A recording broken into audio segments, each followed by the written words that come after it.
Welcome to the Same Side Selling Podcast. I'm your host, Ian Altman. On this episode, I want to talk about demos and why specifically in B2B companies, they don't often lead to revenue. In fact, one of the most common questions I get is, why is it that we have these amazing demos and in the end, the client just sticks with the status quo? It's not like they bought from one of our competitors. They just didn't do anything at all. And they loved our demo. Man, they thought our demo was the best thing ever. In fact, they couldn't stop giving us great feedback during the demo. They could barely contain themselves, yet in the end, nothing happened. So let me give you insight into why this happens. See, many reps feel like the demo is the goal. If you ask them, hey, I've got an initial prospect for you, what do you think should be the goal? They go, well, I want to show them a demo because then they're going to fall in love with the product. In old school sales, they used to call this the puppy dog close. The idea of the puppy dog close was you show somebody a puppy, you let them play with the puppy licks them, they have a great time, their kids engage with the puppy, and then they tell them it's a really expensive puppy.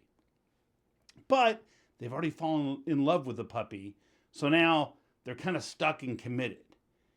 And it's a great theory in the consumer world, but not a great practice when it comes to the B2B world. See, B2B customers need a business case. And even if you're talking to the CEO of a mid-sized company and they're excited about it, ultimately, they're usually going to want to get buy-in from other members of their team. So the idea of just getting someone excited about your product isn't enough. So what instead we need to do is we need to spend more time early on making sure that the client is convincing us and themselves that they have a problem that's worth solving.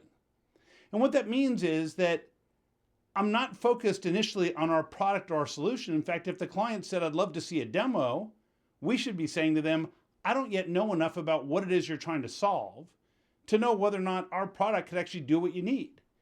And so I don't want to waste either of our time talking about product features if I don't know if it's ultimately going to solve your problem. I think you and I would agree that it doesn't make a lot of sense for you to get something just because it's cool if it's not going to actually make things better for your business. Fair? And now what the client realizes, oh, this person actually is placing an emphasis on our success and our results, not just whether or not they make a sale. See, what we should be asking ourselves during the sales process is, have they convinced us that they have a problem that's worth solving, that we're good at solving? And do we feel confident that together we can deliver the outcome that they need? And if we can't deliver those things, then the last thing we should be talking about is a demo, because the demo at that point would be useless. So you might ask somebody, well, gee, so you're having this problem. If you had to guess, what's that costing you? And one of the most common pushbacks that I get from sellers is they say, well, the client doesn't know what it's costing them, so we just skip to the next step. And instead, what I would suggest is, what you might say to them is, well, you know what, we get that, it's not uncommon. Here's how other clients calculate what that's costing them. How do we need to modify that so that's realistic in your business? So what you're doing is you're demonstrating that you have expertise and experience working with other people in their field. And now you're giving them a baseline that they can compare against. See, if I share what that problem is costing other people and why it's costing them that, then they can say, oh, well, here's what's different for us, or here's how that's similar for us. So you might be wondering, well, then when do I give a demo? Well, the idea of the demo is something that often is elusive for a lot of organizations. See, sometimes we feel like our job is to demonstrate every capability the product has. But instead, I want you to focus on the 3 or 4 things that your client or prospect needs to see to be comfortable knowing that your product can help deliver the results that they need. And now you might be wondering, well, how do I know what that is? And the reality is you ask. So you say to them, well, so here's what we're trying to solve, and here's what success needs to look like. What are the 3 or 4 things you would need to see in a demo so that you would be comfortable that this is actually going to deliver what it is that we just agreed you need to accomplish.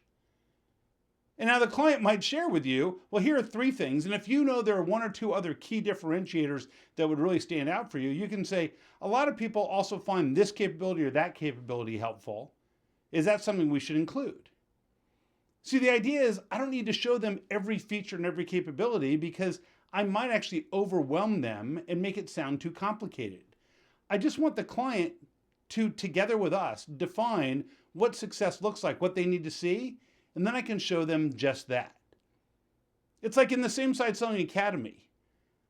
I could give somebody a demo for 4 hours. Or we could say, what are the 3 things you need to see? We can show them those things, and then they're comfortable that, oh yeah, this is going to do what we need.